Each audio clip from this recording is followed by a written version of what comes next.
नमस्कार, आज की खबर में आपका स्वागत है। मैं हूं आपके साथ शिखा मेहरोत्रा। तो महिलाएं हर क्षेत्र में अपना परचम लहरा रही हैं और आज हम आपको एक ऐसी ही स्टूडेंट से रूबरू कराने जा रहे हैं जो कि लखनऊ विश्वविद्यालय के स्टूडेंट हैं और उन्होंने एक बार फिर न सिर्फ उत्तर प्रदेश को बल्कि पूरे देश को गौरवान्वित किया है। हम बात कर रहे हैं प्रियांशी की, जिन्होंने ताइक्वांडो में ब्रॉन्ज मेडल जीता है। तो सबसे पहले प्रियांशी, आप अपने बारे में कुछ बताइए कि कब से आप स्पोर्ट्स में हैं और कैसे आपने इस मेडल को जीता। बहुत टाइम से हम स्पोर्ट्स में हैं। 6-7 साल हो गए मेरे को इस स्पोर्ट्स मतलब मैंने बहुत ज़्यादा पाया भी है इस स्पोर्ट्स से। और अभी उड़ीसा में हमारा खेलो इंडिया का सिलेक्शन हुआ था। इसमें पहले हम लोग ने डिस्ट्रिक्ट लेवल रिप्रेजेंट किया था, देन स्टेट, देन हम लोग को नेशनल भेजा गया था। डिस्ट्रिक्ट लेवल में मेरा गोल्ड मेडल था और स्टेट लेवल में मेरा सिलेक्शन हुआ था ब्रोंज मेडल से। और फिर हमारा नेशनल्स हुआ था खेलो इंडिया, जिसमें मेरी फ़ाइट तमिलनाडु की लड़की से पड़ी थी। तमिलनाडु और तेलंगाना की लड़की से पड़ी थी, जिसमें मैंने क्वालिफाई करके ब्रोंज मेडल हासिल किया था।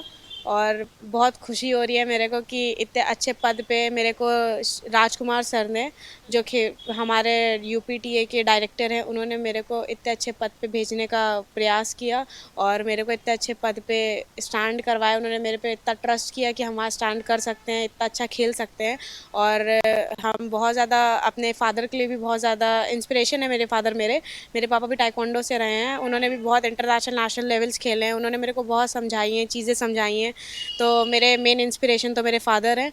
और हम बहुत ज़्यादा खुश हैं कि मेरा यूनिवर्सिटी मेरे को इतना ज़्यादा रिप्रेजेंट करने का मौका दे रही है। जबकि आजकल तो इतना ज़्यादा होता नहीं है, क्योंकि यूनिवर्सिटी वाले फिर अटेंडेंस का हो जाता है। बट ऐसा कुछ भी नहीं है, हमारे फुल सपोर्ट करती है मेरी यूनिवर्सिटी मेरे को। हमारे वहाँ के डॉक्टर रुपेश कुमार सर हैं, वो भी मेरे को बहुत ज़्यादा सपोर्ट करते हैं स्पोर्ट्स में। वो वहाँ के प्रेसिडेंट हैं इस एथलीट एसोसिएशन के। और बहुत खुशी होती है उनको भी देख के कि वो इतना प्राउड फील करते हैं मेरे लिए। मेरे फादर इतना प्राउड फील करते हैं, फैमिली इतना प्राउड फील करती है कि हम इतने अच्छे लेवल पे खेल के आए हैं। और मेरे को भी बहुत खुशी होती है इन सब चीज़ों से। ओके प्रियांशी, कभी आपको प्रेशर फील हुआ और जब आप नेशनल लेवल के लिए खेल रहे थे तो कोई प्रेशर था माइंड में? किस तरह से आपने अपने आप को काम डाउन किया? हम यहाँ से टीम निकल गई थी और हम वहाँ पहुँच गए, तो हम 2 दिन पहले पहुँच गए थे। तो मेरे माइंड में हमेशा यही रहता था कि मतलब कैसे क्या होगा।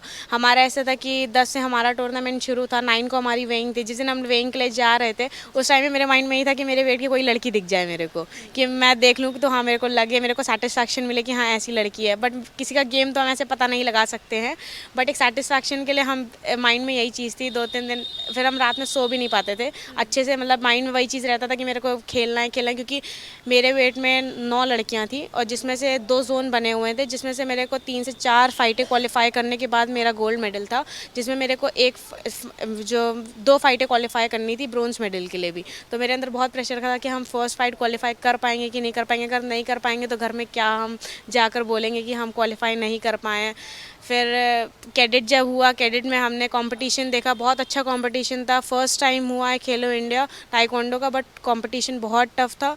और हमारा फिर जूनियर का 11 को था, 11 को जूनियर का फाइट वाइट देख के थोड़ा प्रेशराइज तो बहुत ज़्यादा हो गए थे। देन मेरी एक फ़ाइट हुई, मैंने वो क्वालिफाई करी। देन मेरी जब दूसरी फाइट होने वाली थी तो बहुत ज़्यादा अंदर से घबराहट हो रही थी, हाथ पैरों में एकदम पसीना छूट रहा था कि कब मेरा नंबर अनाउंस हो जाए। हम लोगों को एक नंबर मिला हुआ था, वो अनाउंसमेंट हो रहा था। अब वो बार बार मेरा फ़ोन, हम छोड़ नहीं रहे थे अपना फ़ोन, बार बार हम यही देख रहे थे क्योंकि खेलो इंडिया लाइव आ रहा था। तो बार बार बस यही था कि मेरा नंबर कब आ रहा है, मेरा नंबर कब आ रहा है। अंदर से इतनी घबराहट हो रही थी। तो बहुत ज़्यादा प्रेशर फील होता है। फ़ाइट के समय भी बहुत ज़्यादा प्रेशर फील होता है। फ़ाइट के समय अब कोच भी क्या बोल रहा है वो चीज़ वहाँ पर पता नहीं चलती है। वो हम लोग खुद से कर पाते हैं, हम लोग वो 100% देते हैं। हमने भी वही किया। कोच मेरे बोल रहे थे, कुछ मैंने कोच का नहीं सुना, कुछ मैंने कोच का सुन के खेला। अब वहाँ पर हम लोग खेल रहे होते तो हम लोग को ज़्यादा वो हो जाता है कि हम लोग को कैसे खेलना है। प्रेशर तो बहुत ज़्यादा था, बहुत हद से ज़्यादा प्रेशर था, क्योंकि फ़र्स्ट टाइम इतने अच्छे लेवल पे हम गए हैं। इससे पहले भी मैंने बहुत अच्छे अच्छे लेवल्स पे खेला है। CICSE गोल्ड मेडल है मेरा SGFI सिलेक्शन है। मैंने ICICSE बोर्ड को रिप्रेजेंट किया है नेशनल्स लेवल पे। और स्टेट लेवल्स पे मेरा मतलब आज तक ऐसा कुछ हुआ नहीं है कि मेरा हमेशा गोल्ड ही रहा है। बट अब प्रेशर तो होता ही है हर चीज़ का, क्योंकि अब हमेशा से मैंने इतना अच्छा वो रिप्रेजेंट किया है। फिर ये होता है कि फिर एकदम से गिर जाते हैं तो फिर ये होता है कि क्या फेस दिखाएंगे हम जाकर। कोई बात नहीं, आपने इंटरनेशनल लेवल पे भले ही गोल्ड ना जीता हो लेकिन ब्रॉन्ज तो जीता है। तो आगे की क्या प्रिपरेशन है, आगे किस तरह से क्या रिप्रेजेंट करना है, आगे की क्या गोल्स हैं?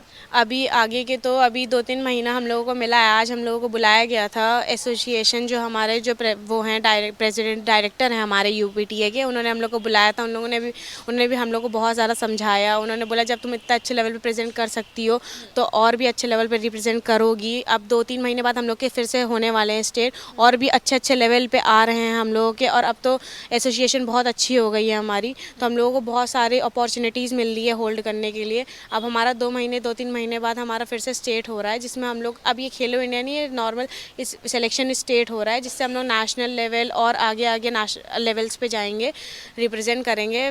अब मेरे को बोला है कि उन्होंने कि प्रैक्टिस करो, क्योंकि मेरे को अब तुमसे नेशनल्स में गोल्ड चाहिए। हम भी अपना पूरा वो रखेंगे कि हम अब गोल्ड मेडल लेके आए। बिल्कुल। उड़ीसा में ये मैच हुआ था, तो उड़ीसा आप इससे पहले गए हो, और इस बार जब उड़ीसा गए तो कौन कौन सी जगह आपने डिस्कवर करी, कोई टाइम मिला? टाइम तो इतना तो टाइम नहीं मिल पाया, क्योंकि फिर हम लोग का वेइंग होता था, तो हम लोग को शाम तक का टाइम नहीं मिलता था इतना वो होने के लिए। बट हाँ, जगन्नाथ घूमा था मैंने थोड़ा, मतलब इतना मैंने विज़िट नहीं किया, बट मेरी फ़्लाइट थी तो फिर जल्दीबाजी में फिर हम विज़िट कर नहीं पाए इतना उड़ीसा। खेलो इंडिया का आयोजन किया जा रहा है, स्पोर्ट्स को बढ़ावा दे रही है सरकार, केंद्र सरकार जिस तरह से खेलो इंडिया का आयोजन कर रही है हर लेवल पे, उसको देखते हुए क्या कहना चाहोगे? क्योंकि पहले के टाइम पे बहुत ज़्यादा कंपटीशन तो होता ही था, लेकिन टफ होता था खेलों के लिए आगे जाना, पेरेंट्स भी अलाउ नहीं करते थे, एटमॉस्फेयर भी कहता था खेल में क्या आगे फ्यूचर है, लेकिन आज के टाइम में फ्यूचर है, प्लस गवर्नमेंट इसको प्रमोट कर रही है, तो क्या कहोगे? अब आज के टाइम पे तो वुमेंस को तो हमेशा स्पोर्ट्स में आगे रहना चाहिए, हर चीज़ में आगे रहना चाहिए उनको। अगर स्पोर्ट्स उनका अच्छा है तो उन्हें अपने 100% स्पोर्ट्स में देना चाहिए, क्योंकि अब तो गवर्नमेंट भी बहुत अच्छी है हमारी, तो वो हम लोगों को ऑफ़र कर रही है, गवर्नमेंट जॉब ऑफ़र कर रही है हम लोगों को मेडल देने पे। अगर हम लोग इतनी मेहनत कर रहे हैं तो एटलीस्ट हम लोग को कुछ मिल भी रहा है उसके बदले। ये नहीं कि हम लोग मेहनत कर रहे हैं तो हम लोग को उसके बदले गवर्नमेंट कुछ नहीं दे रही है। हम लोगों को जॉब्स भी मिल रही हैं, सब कुछ मिल रहा है, और गवर्नमेंट हमारी अच्छी है, हम लोगों को आगे तक हम लोग को वो भी सपोर्ट करिए। अगर वो नहीं सपोर्ट कर रही होती तो हम लोग आज यहाँ पे स्टैंड ही नहीं कर रहे होते। अगर वो नहीं करवा रही होती है तो फिर हम लोग का ये खेलो इंडिया सिलेक्शन ट्रायल्स भी नहीं हुए होते। और खेलो इंडिया का मेरा ये कहना है कि जैसे खेलो इंडिया अभी अब आया है, अब टाइकोंडो का ये फर्स्ट खेलो इंडिया था, अब वो यूनिवर्सिटी गेम्स में भी आने वाला है। यूनिवर्सिटी भी मैंने को लिया, यूनिवर्सिटी गेम्स में भी मेरा गोल्ड मेडल था, मेरा सिलेक्शन हो गया था, बट कुछ प्रॉब्लम्स की वजह से हम जा नहीं पाए थे वो सिलेक्शन के आगे देने के लिए। और अब तो खेलो इंडिया हमारा यूनिवर्सिटी में भी आ गया है, तो बहुत खुशी हो रही है कि अब खेलो इंडिया यूनिवर्सिटी में आ गया, तो अब हम लोगों को अच्छा कंपटीशन खेलने को मिलेगा हम लोगों को। तो हम लोग की ही प्रैक्टिस होगी, हम लोग फिर समझेंगे कि गेम कैसा है, कितना टफ हो रहा है गेम, उसी हिसाब से हम लोग प्रैक्टिस करेंगे। और तब हम लोग को पता चलेगा कि और भी लड़कियां हैं जो हम लोगों से भी अच्छी हैं, सिर्फ हम ही लोग नहीं हैं, और भी आगे हैं जिनको हम लोग को क्वालिफाई करके हम लोगों को भी मेडल हासिल करने हैं उनसे। ओके। प्रियांशी, अभी आपने बताया था कि आपके फादर भी ताइक्वांडो में हैं और उन्होंने ही आपको ट्रेन करा है, फर्स्ट इंस्पिरेशन है। तो आपके फादर ने किस एज में आपको इसके लिए प्रेरित किया, किस एज से आपने स्टार्ट करा था ताइक्वांडो की ट्रेनिंग लेना? हम बहुत ज़्यादा छोटे थे, हम होंगे 8 और 9 ईयर्स ओल्ड के, जब मेरे फादर मेरे को टाइक्वांडो के लिए ले जाते थे। बट मेरा मन नहीं लगता था, कभी मेरा मन नहीं लगा टाइक्वांडो में, मतलब बचपन से ही कभी नहीं लगा मेरा मन। वो ले जाते थे तो वो मेरे को चिप्स या इस सब दे के वो मेरे को ले जाते थे कि चल चल प्रैक्टिस कर। तो फिर पापा ने बहुत इंस्पिरेशन मतलब हैं वो मेरे लिए, क्योंकि उनको मैंने देखा है मेहनत करते हुए, दिन रात मेहनत करते हुए, रात में जगते हुए, और मेरे को बहुत खुशी होती है जब मैंने वहाँ पे तुरंत पापा को फ़ोन किया तो पापा ने बस मेरे को बस इतना बोला कि मेरे लिए इतना बहुत है कि तू मेडल लेके आई है, क्योंकि कंपटीशन बहुत टफ था, बट तब भी तुमने इतना अच्छा स्कोर किया और इतने अच्छे मतलब उससे मार्क्स से मतलब मैंने क्वालिफाई किया वो चीज़। तो वो बहुत खुश थे, मेरे को भी बहुत गर्व फील हो रहा था कि हाँ मैं उनकी बेटी हूँ ऐसा करके, क्योंकि बचपन से काफ़ी मेहनत उन्होंने भी करी है। और हम थैंक यू अपनी बहन और भाई को भी बोलेंगे, क्योंकि उन्होंने हम ये वाली गेम्स हो रहे थे ये हम नहीं खेले थे क्योंकि मेरे पैर में इंजरी थी। बट जब हम वहाँ पर गए तो हम ये सिर्फ देखने गए थे, ये हमारे डिस्ट्रिक्ट के मैचेस चल रहे थे, हम सिर्फ देखने गए थे। बट मेरी बहन ने कहा क्यों नहीं खेल लिया, क्यों नहीं खेल लिया। उनका नाम है ज्योति जोशी, उन्होंने उन्होंने मेरे को बहुत इंस्पिरेशन, वो भी इंस्पिरेशन है मेरे लिए, मेरे भाई भी इंस्पिरेशन है मेरे लिए, क्योंकि उन्होंने मेरे को बहुत सपोर्ट किया है। जहाँ अगर यहाँ हम स्टैंड करके आपके सामने बोल रहे हैं तो सिर्फ हम इन लोगों की वजह से बोल रहे हैं। मेरी बहन ने मेरे को मोटिवेट किया, उसने बोला कि तू खेल, मैं हूँ ना तुम्हारे साथ, तुम खेलो, मेरे को पता है, मेरे को तुम पे ट्रस्ट है। मेरी बहन ने मेरे पे बहुत ट्रस्ट किया, मेरे को बोला, मेरा फॉर्म तुरंत भरवाया उसने कहा चलो वेइंग के लिए जाओ जल्दी। उसने वेइंग कराई मेरी। उसके बाद वेइंग के बाद मेरा मेडल आया। उसके बाद मेरी बहन ने बोला कि अब तो अच्छे लेवल पे खेलने जा रही है, ये वो। मेरे को अपनी बहन के ऊपर भी बहुत प्राउड फील होता है कि मेरे पास ऐसी बहन है और मेरे पास ऐसा भाई है बॉबी जोशी जैसा, जिन्होंने जब हम घर में छोटे बच्चे होंगे, आस पड़ोस के बच्चे होंगे, आपको देख के इंस्पायर होते हैं कि आप इंटरनेशनल लेवल पे अब खेलने जा रहे हो, जिस तरह से खेल रहे हो, तो इसको देखते हुए वो भी मोटिवेट होते हैं? काफ़ी जैसे हम आए थे तो मेरे कॉलोनी के बहुत सारे लोग हैं जो मेरे ऐसे जानते हैं कि हम स्पोर्ट्स खेलते हैं, तो मेरे को बस ये बोलते हैं कि मेरे को पता है तू कभी अच्छा करेगी, मेरे को पता है तू कॉलोनी में तू ही एक लड़की है जो बहुत अच्छा करेगी। तो मेरे को बहुत प्राउड फील होता है जब मेरे को कॉलोनी वाले ऐसा बोलते हैं, तो मेरे को बहुत अच्छा फील होता है अंदर से। चलिए, तो अब सबसे इम्पोर्टेंट सवाल भी पूछ लेते हैं, क्योंकि हर कोई ये जानना चाहता है कि जो स्पोर्ट्स पर्सन होते हैं उनकी डाइट क्या होती है, क्योंकि ये माना जाता है कि सबसे अलग, सबसे यूनिक, सबसे स्ट्रिक्ट डाइट होती है किसी भी स्पोर्ट्स पर्सन की। तो आपके कोच आपको क्या सजेस्ट करते हैं, आपकी डाइट क्या रहती है, किस तरह से अपनी डाइट को फॉलो करते हो, जंक फूड को कैसे अवॉइड करते हो? जंक फूड तो अवॉइड हमेशा से करना चाहिए, बट हाँ इतना है कि मतलब आपको मन है, आप क्रेविंग्स हो जाती हैं कभी कभी। अब स्पोर्ट पर्सन को सबसे ज़्यादा क्रेविंग होती हैं कि अब खा रहा है कोई इंसान तो मैं भी खा लूँ, बट हाँ थोड़ा बहुत कंट्रोल करना पड़ता है, बट कभी कभी नहीं हो पाता है कंट्रोल। तो स्पोर्ट पर्सन पे ये भी होता है कि अगर हम लोगों ने जंक फूड खा लिया है तो हम लोग इतना वो रखते हैं कि हम लोग वो कम भी कर ले। अगर हम लोगों ने कर लिया, अपना अंदर ले लिया है उतना हम लोगों ने, तो हम लोग इतना होता है कि हाँ इतना वेट लूज़ करके हम लोग उतने ही वेट पे खेल ले।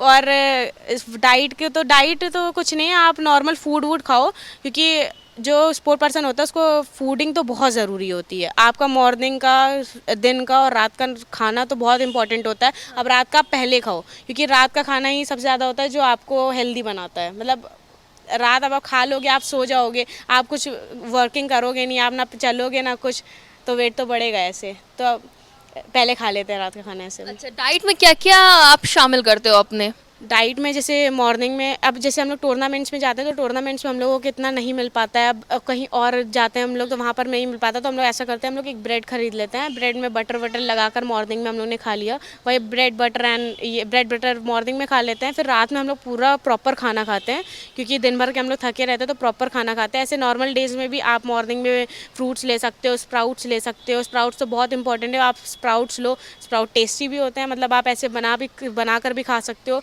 और मतलब आप हमेशा मेरे तो ये है कि हम ऐसा ही खाते हैं जो टेस्ट में हो, मतलब ऐसा नहीं हो टेस्टलेस हो और हम खा रहे हैं, तो फिर वो अच्छा नहीं लगता है। ऐसा होता है कि टेस्ट है और प्रोटीन भी है उसमें। चलिए, आप यंग प्लेयर हैं और आपने इतनी बड़ी अचीवमेंट हासिल करी है, तो अब आप यंगस्टर्स को क्या कहना चाहोगे, स्पेशली उन लड़कियों को जो खेल में इंटरेस्ट तो लेती है लेकिन खेल से दूरी बनाई हुई है?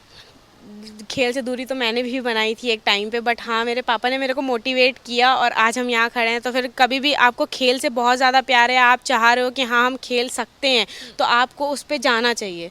आपको कभी भी वो चीज़ रोक नहीं लेनी चाहिए कि नहीं मेरे को ये आता है बट मेरे को वो चीज़ करनी नहीं है। हमेशा आप वो चीज़ करो, क्या पता कब आपको क्या हासिल हो जाए, आप कौन से पद पे खड़े हो, आपको क्या चीज़, आप कहाँ पर हो और अभी कहाँ पर हो, तब कहाँ पर होगे।